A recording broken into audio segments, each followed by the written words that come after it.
Lessons for black belts. If you have accepted the rank of a black belt, then you have accepted a certain level of responsibility in your gym, in your dojo, in your dojan, whatever you want to call it. But you have accepted a certain level of responsibility to set an example, to uphold the rules, to help teach others, to be an example. And I see from time to time that people will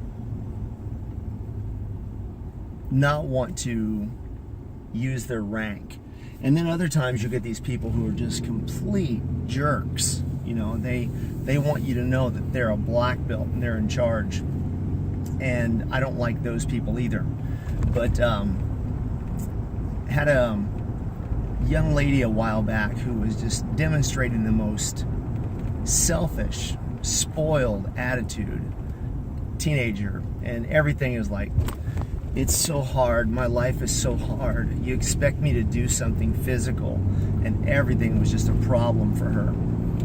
And nobody would speak up in the class, nobody. And everything was just like, ugh, I just can't, I just don't want to do it, you know. And everything was just such a bad attitude, so disrespectful to everyone that it actually affected the morale of the class itself. So later I asked a few of the black belts, I'm like, hey, why didn't you guys speak up? You know, it's your job to put this person in their place. If it's only me trying to correct them, then they just think that everybody else is cool with it, and it's just me as my own personal hang-up. And one of the girls told me that, you know, she goes to school with this girl, so she didn't want to have to see her in the hallway every day as classmates, and then exercise her authority as a black belt. Well, what if you have a police officer in your neighborhood? Do you think the police officer doesn't want to get involved if there's a domestic violence issue at the house next to his when he's off duty? Of course he has to get involved. He's a police officer. That's part of his responsibility, whether he likes it or not. Also, as a police officer, he's held to a higher standard. Black belts, you are all held to a higher standard. All of you.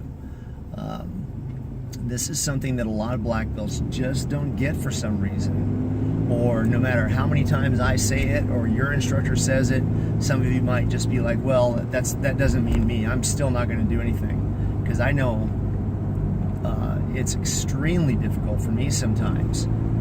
Black belts just don't want to be, they want to wear the belt, they want to be recognized in front of their friends, but they don't want the responsibilities of being a black belt that come along with it.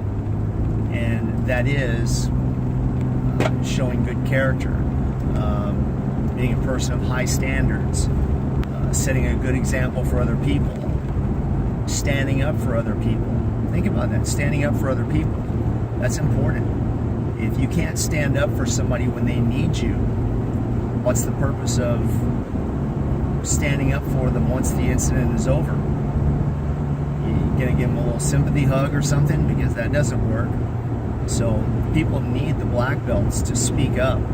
The instructors depend on your black belts. The black belts, if your instructor is the commanding officer or the general, you're his lieutenants, or you're her lieutenants.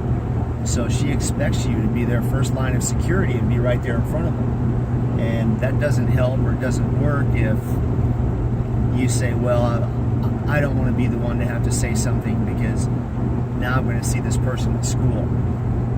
So let's say you do see the person at school. What exactly are they going to say? Oh, Bill was mad at me because he corrected me because I was being disrespectful, showing a bad attitude. So he corrected me and got on my butt. Yeah, pretty much. And what's going to happen after that? I mean, sorry about that. Camera slipped. The person is either going to try to avoid you, or they're going to ship up, or straighten up, ship out. But I see it a lot with teenagers, especially in today's generation where they don't have to work. They're basically on their own with a lot of single parents, and they just get whatever they want, so they feel some sense of entitlement. And that's too bad. It really is, because how is that going to pay you off in the long run? It's not going to benefit you. That you know how to quit, you know how to give up, you know how to give somebody an attitude when they're trying to work with 30 or 40 people at a time, but you're going to be that one person who's going to constantly roll your eyes or sigh or complain. And when you're the black belt that's wearing that belt, but you're the one who can't step up and teach class, you're the one who won't come consistently, you're the one that the instructors know they can't depend on, what does that benefit them? That you got your black belt, but you can't do any of the things that you were supposed to? Work on that. Be a black belt.